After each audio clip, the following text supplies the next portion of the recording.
13 বছর পর ঢাকায় পাকিস্তানের পররাষ্ট্রমন্ত্রী স্বাগত জানান পররাষ্ট্র সচিব আসাদ আলম। কোনো ষড়যন্ত্র নির্বাচন বানচাল করতে পারবে না মন্তব্য স্বরাষ্ট্র উপদেষ্টার। কেন্দ্র দখলের চেষ্টা করলে বাতিল পুরো কেন্দ্রের ভোট, হুঁশিয়ারি সিইসির। এভাবে ভ্যাট বাড়ালে একসময় শুধু প্যাকেট থাকবে, বিস্কুট রুটি নয়, সংবাদ সম্মেলনে প্রস্তুতকারকরা। 2026 সালের এইচএসসি পরীক্ষা মে-জুনে হবে পূর্ণ সিলেবাস নম্বরে।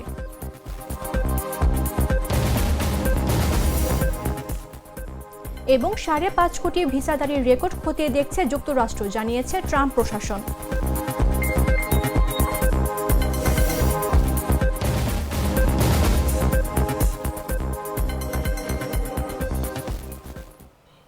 আমন্ত্রণ সন্ধ্যা 7টা নিউজে, আপনাদের সাথে রয়েছে আমি মামদুহা রাইসা। আমি তো মশলা বদলে ফেলেছি, এবার আপনিও বদলে ফেলুন। একবার প্রাণ গুঁড়া মশলা ব্যবহার করেই দেখুন। পাকিস্তানের উপপ্রধানমন্ত্রী ও পররাষ্ট্রমন্ত্রী ইসাক দার 2 দিনের সফরে ঢাকায় এসে পৌঁছেছেন। শনিবার দুপুর 2টার পরে পাকিস্তানের বিশেষ একটি ফ্লাইটে ঢাকায় পৌঁছান তিনি। হজরত শাহজালাল আন্তর্জাতিক বিমানবন্দরে পাকিস্তানের পররাষ্ট্রমন্ত্রী ইসাক দারকে স্বাগত জানান পররাষ্ট্র সচিব আসাদ আলম সিয়াম। পররাষ্ট্র মন্ত্রণালয়ের জ্যেষ্ঠ এক কর্মকর্তা জাগো নিউজকে এ তথ্য জানান। ঢাকায় নিযুক্ত পাকিস্তানের নতুন হাইকমিশনার ইমরান হায়দারও এ সময় উপস্থিত ছিলেন। সামাজিক যোগাযোগ মাধ্যম এক্সে পাকিস্তানের পররাষ্ট্র মন্ত্রণালয় জানায়, প্রায় 13 বছর পর কোনো পাকিস্তানি পররাষ্ট্রমন্ত্রী বাংলাদেশ সফরে এলেন, যা পাকিস্তান বাংলাদেশ সম্পর্কের ক্ষেত্রে একটি গুরুত্বপূর্ণ মাইলফলক। তিনি বাংলাদেশের নেতাদের সঙ্গে গুরুত্বপূর্ণ বৈঠক করবেন বলেও উল্লেখ করা হয় এতে।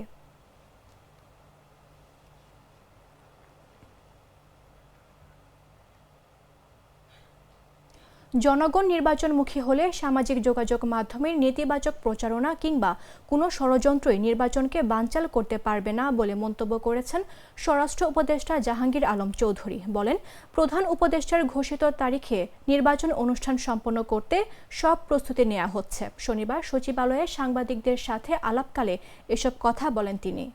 কে কার দোষত্ব বোঝা যাচ্ছে না। যেমন ধরেন, আপনি এখন তার প্রশ্নের উত্তর দিতে পারতেছেন না, আপনি কিন্তু তার শত্রু হয়ে যেতেছেন, আপনি আবার আরেকজনের দোষর হয়ে যাচ্ছেন, এরকম হয়ে যাচ্ছে। তা আমাদের ক্ষেত্রে নির্বাচনের প্রস্তুতি যেভাবে নেওয়া দরকার আমরা ওইভাবেই প্রস্তুতি নিচ্ছি। আল্লাহ দিলে ফেব্রুয়ারি মাসে নির্বাচন করতে আমাদের কোনো ধরনের অসুবিধা হবে না। আমাদের চিফ অ্যাডভাইজার ডেটটা বলে দিচ্ছে, আমার রোড ম্যাপটা তো ইলেকশন কমিশন দিবে, আমরা ওইভাবে আমরা ইলেকশন করার জন্য প্রস্তুতি নিচ্ছি এবং আমরা ওই সময় পুরোভাবে প্রস্তুত থাকবো। অস্ত্র কিন্তু আজকেও কিন্তু অস্ত্র উদ্ধার হয়েছে। অস্ত্র এটা কিন্তু একটা চলমান প্রক্রিয়া, এটা কিন্তু ডেইলি অস্ত্র উদ্ধার হচ্ছে। ইলেকশনের আগে আমরা আশা করতেছি প্রায় অস্ত্রই আমরা উদ্ধার করে ফেলব। দেশ হলো আমরা স্বাধীন দেশ। আপনারা কিন্তু আগে অনেক কিছু প্রকাশ করতে পারেন না, এখন আপনারা সব কিছু প্রকাশ করতে পারেন। এই জন্য যার যার মত সে প্রকাশ করতে পারতে, জনগণ হলো ডিসিশন নেবে। মানে জনগণ যেই সময় ভোটারমুখী হয়ে যাবে এবং পলিটিক্যাল পার্টিগুলো যেন ভোটারমুখী হয়ে যাবে, সেই সব দেখবেন এই সব কিছু। ভোট কেন্দ্র দখলের চেষ্টা করলে পুরো কেন্দ্রের ভোট বাতিল করা হবে বলে মন্তব্য করেছেন প্রধান নির্বাচন কমিশনার এএমএম নাসির উদ্দিন। বলেন, যারা বাক্স দখল করার স্বপ্নে বিভোর তাদের স্বপ্ন ভঙ্গ হবে। শনিবার সকাল 10টায় রাজশাহী আঞ্চলিক লোক প্রশাসন প্রশিক্ষণ কেন্দ্রে রাজশাহী অঞ্চলের নির্বাচন কর্মকর্তাদের সাথে ত্রয়োদশ জাতীয় সংসদ নির্বাচন বিষয়ে মতবিনিময় সভার আগে এসব কথা বলেন তিনি। সিইসি বলেন, প্রধান উপদেষ্টার চিঠি পাওয়ার পর থেকে নির্বাচনের প্রস্তুতি জোরদার করা হয়েছে। আগামী ফেব্রুয়ারি মাসে রমজানের আগে যাতে নির্বাচন হয় তার জোর প্রস্তুতি চলছে। ভোট আসতে আসতে আইনশৃঙ্খলা পরিস্থিতির উন্নতি হবে বলেও মন্তব্য করেন তিনি। এ সময় সরকারের পক্ষ থেকে কোনো অনৈতিক চাপ এলে পদত্যাগ করবেন বলেও হুঁশিয়ারি দেন তিনি।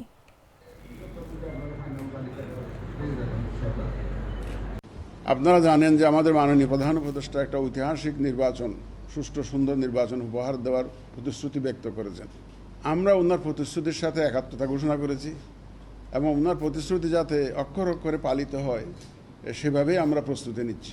আগামী ফেব্রুয়ারি মাসে, রমজান মাসের আগে নির্বাচন যাতে সুষ্ঠু সুন্দরভাবে হয় সেটাকে সামনে রেখে আমরা প্রধান উপদেষ্টার ঘোষণা অনুযায়ী আমরা সেভাবে প্রস্তুতি নিচ্ছি। ভোটার হালনাগাদ হয়ে গেছে ইনশাল্লাহ। একটা সুষ্ঠু নির্বাচনের জন্য সুন্দর নির্বাচনের জন্য যে ধরনের কর্মকর্তাকে পদায়ন দরকার আমরা খোঁজখবর নিয়ে একদম মাঠ পর্যায়ে খোঁজখবর নিয়ে সেই ব্যবস্থা আমরা করছি ইনশাল্লাহ। শুধু একটা দুঃসংবাদ দিতে চাই, যারা ভোট কেন্দ্র দখল করার জন্য নিয়ত করে বসে আছেন, বাক্স দখল করার জন্য নিয়ত করে আছেন, তাদের স্বপ্নভঙ্গ হবে। আমরা অত্যন্ত কঠোর অবস্থানে থাকবো এবার ইনশাল্লাহ। চলতি অর্থ বছরের প্রস্তাবিত বাজেটে বিস্কুট ও পাউরুটির ওপর ভ্যাট ৫% থেকে বাড়িয়ে ৭.৫% করার তীব্র প্রতিবাদ জানিয়েছে Bangladesh auto biscuit and bread manufacturers association. একই সঙ্গে এই ভ্যাট প্রত্যাহার করা না হলে বিস্কুট পাউরুটির দাম বাড়ানো সহ প্যাকেট আরও ছোট করার হুঁশিয়ারিও দেন তারা। শনিবার ঢাকা রিপোর্টার্স ইউনিটিতে আয়োজিত এক সংবাদ সম্মেলনে তারা এই ভ্যাট সম্পূর্ণ প্রত্যাহারের দাবি জানান। সহ বিভিন্ন স্তরে যোগাযোগ করে আমরা এটাকে অনেক কষ্টে যা হোক 7.5% নিয়ে আসি। তখনও কথা ছিল আমাদেরকে, এনবিআর এর চেয়ারম্যান মহোদয় আমাদেরকে কথা দিয়েছিল আমরা বাজেট এটা 5% করব। যদিও আমাদের দাবি ছিল 0 করার জন্য, ওনারা বলছে 5% করব। তারপর আমরা মেনে নিয়েছি, ঠিক আছে। কিন্তু আমরা দেখতে পেলাম যখন বাজেট ঘোষণা হলো, সেই বাজেটে এটা সেই 5.5-7% অপরিবর্তিত থাকলো, 5% আর দেওয়া হলো না। 2022 সালের এইচএসসি ও সমমান পরীক্ষা পূর্ণাঙ্গ পাঠ্যসূচি ও পূর্ণ নম্বরের ভিত্তিতে অনুষ্ঠিত হবে। শনিবার জাতীয় শিক্ষাক্রম ও পাঠ্যপুস্তক বোর্ডের এক বিজ্ঞপ্তিতে এ তথ্য জানানো হয়। বিজ্ঞপ্তিতে জানানো হয় 2024-25 শিক্ষাবর্ষে একাদশ শ্রেণীতে ভর্তি হওয়া শিক্ষার্থীদের ক্লাস 2024 সালের আগস্ট মাসের দ্বিতীয় সপ্তাহে শুরু হয়েছে। এসব শিক্ষার্থী 2026 সালের মে-জুন মাসে অনুষ্ঠেয় এইচএসসি, আলিম ও সমমান পরীক্ষায় অংশ নেবে। এতে আরও জানানো হয়, পরীক্ষাগুলো সম্পূর্ণভাবে পূর্ণ সময়ের মধ্যে এবং প্রতিটি বিষয়ের জন্য পূর্ণ নম্বর অনুযায়ী নেওয়া হবে। শিক্ষা বোর্ড এবং সংশ্লিষ্ট শিক্ষা প্রতিষ্ঠানসমূহকে বিষয়টি অবগত করার পাশাপাশি প্রয়োজনীয় প্রস্তুতি নেওয়ার জন্য বিশেষভাবে অনুরোধ জানিয়েছে এনসিটিবি।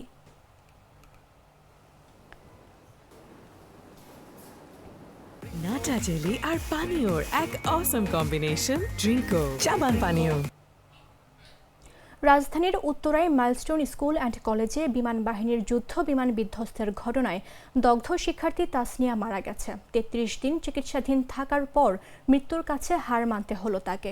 শনিবার সকাল 8টার দিকে জাতীয় বার্ন ও প্লাস্টিক সার্জারি ইনস্টিটিউটের আইসিইউতে চিকিৎসাধীন অবস্থায় মারা যায় তাসনিয়া। মাইলস্টোনের 8ম শ্রেণীর শিক্ষার্থী ছিল তাসনিয়া। তার বাড়ি ফরিদপুরে মধুখালী থানা এলাকায়। জাতীয় প্লাস্টিক সার্জারি ইনস্টিটিউট থেকে জানানো হয়, উত্তরার মাইলস্টোনে বিমান বিধ্বস্তের ঘটনায় গত মাসের 21 জুলাই জাতীয় বার্নে ভর্তি হয় তাসনিয়া। 33 দিন চিকিৎসাধীন থাকার পর আজ সকালে আইসিইউতে মারা যায় সে। তার শরীরে 37% দগ্ধ হয়েছিল।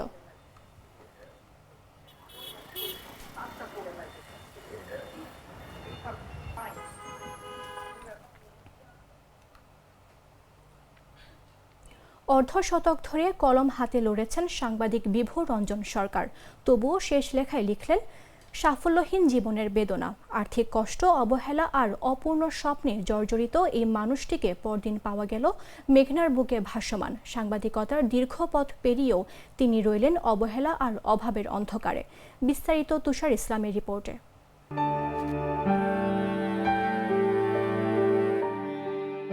আমার জীবনে কোনো সাফল্যের গল্প নেই, দুঃখই হোক আমার জীবনের শেষ সঙ্গী। পৃথিবীর সকল প্রাণী সুখী হোক।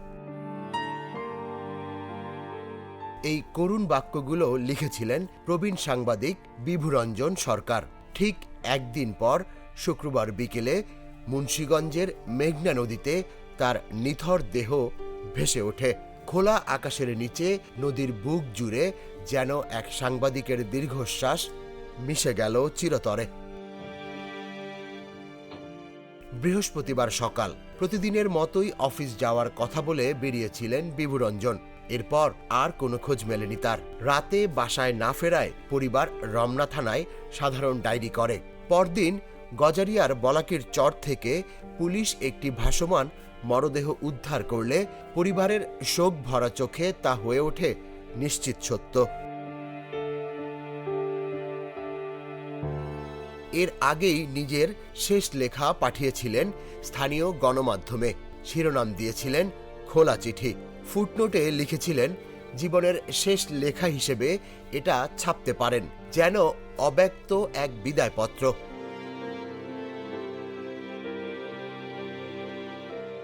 সেই লেখায় ফুটে উঠেছে তার জীবনের নানা বেদনা ভরা অধ্যায়। অসুস্থ ছেলেকে নিয়ে অস্থিরতা, মেয়ের পড়াশোনার ব্যর্থতা, সাংবাদিকতা জীবনের অবমূল্যায়ন আর অবহেলা।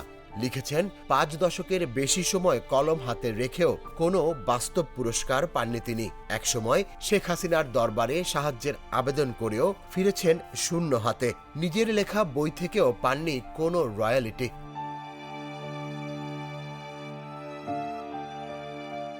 কিন্তু জীবনের শেষ সময়ে তিনি ছিলেন নিঃসঙ্গ, অর্থকষ্টে জর্জরিত আর হতাশ। হয়তো সেই চাপ আর বহন করতে পারেননি।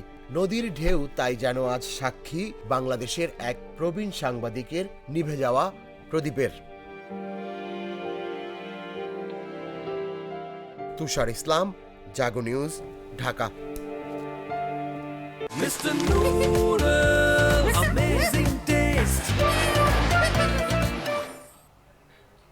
জানাবো আন্তর্জাতিক সংবাদ।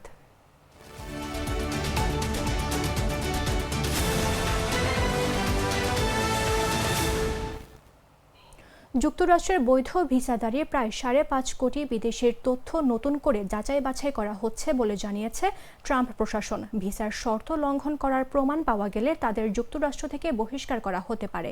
গত 21 আগস্ট বার্তা সংস্থা অ্যাসোসিয়েট প্রেসের একটি প্রশ্নের লিখিত জবাবে মার্কিন পররাষ্ট্র দপ্তর জানিয়েছে, সব ভিসাধারী সার্বক্ষণিক নজরদারির আওতায় থাকেন। যদি দেখা যায় যে কেউ ভিসার নিয়ম ভেঙেছে কিংবা ভিসার যোগ্য নন, তাহলে তার ভিসা বাতিল করা হবে। আর তিনি যদি যুক্তরাষ্ট্রে থাকেন তবে তাকে দেশ থেকে বহিষ্কার করা হবে। গত জানুয়ারিতে মার্কিন প্রেসিডেন্ট হিসেবে দায়িত্ব নেওয়ার পর থেকে অবৈধ অভিবাসন দমনে একের পর এক কঠোর পদক্ষেপ নিচ্ছেন ডোনাল্ড ট্রাম্প। শুধু অবৈধ নয়, অনেক ক্ষেত্রে বৈধভাবে থাকা অভিবাসীরাও মার্কিন প্রশাসনের হয়রানির শিকার হচ্ছেন।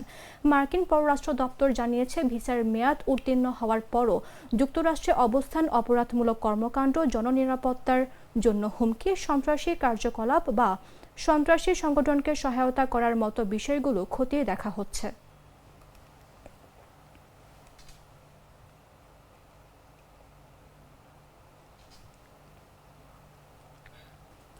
গাজায় ইসরায়েলের নির্বিচার হামলায় একদিনে প্রাণ হারিয়েছে কমপক্ষে 71 জন ফিলিস্তিনি, আহত হয়েছেন আরও 251 জন। শুক্রবার গাজার স্বাস্থ্য মন্ত্রণালয়ে হামলার বিষয়টি নিশ্চিত করেছেন। গাজা সিটি তাণ্ডব চালিয়ে যাচ্ছে ইসরায়েলি বাহিনী।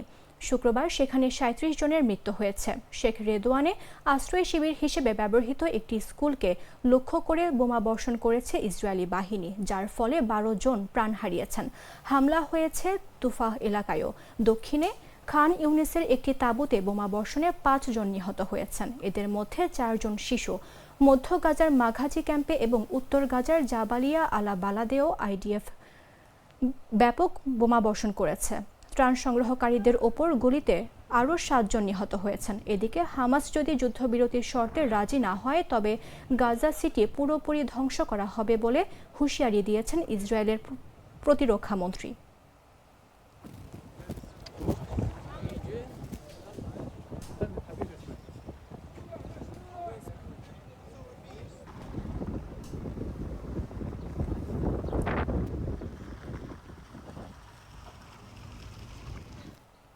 সংবাদ শেষ করার পূর্বে শিরোনামগুলো জানিয়ে দিচ্ছে আরও একবার। 13 বছর পর ঢাকায় পাকিস্তানের পররাষ্ট্রমন্ত্রী স্বাগত জানান পররাষ্ট্র সচিব আসাদ আলম। কোনো ষড়যন্ত্র নির্বাচন বানচাল করতে পারবে না, মন্তব্য স্বরাষ্ট্র উপদেষ্টার। কেন্দ্র দখলের চেষ্টা করলে বাতিল পুরো কেন্দ্রের ভোট, হুঁশিয়ারি সিইসির। এভাবে ভ্যাট বাড়ালে একসময় শুধু প্যাকেট থাকবে, বিস্কুট রুটি নয়, সংবাদ সম্মেলনে প্রস্তুতকারকরা। 2026 সালের এইচএসসি পরীক্ষা মে-জুনে হবে, পূর্ণ সিলেবাস নম্বরে।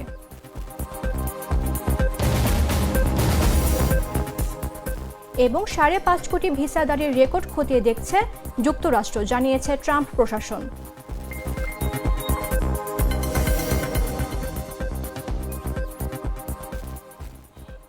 দর্শক, এই ছিল এখনকার মতো। প্রতি মুহূর্তে সর্বশেষ খবর জানতে ভিজিট করুন jagonews24.com। ফলো করুন আমাদের ভেরিফাইড ফেসবুক পেজ এবং সাবস্ক্রাইব করুন জাগো নিউজের ইউটিউব চ্যানেল। ধন্যবাদ সবাইকে।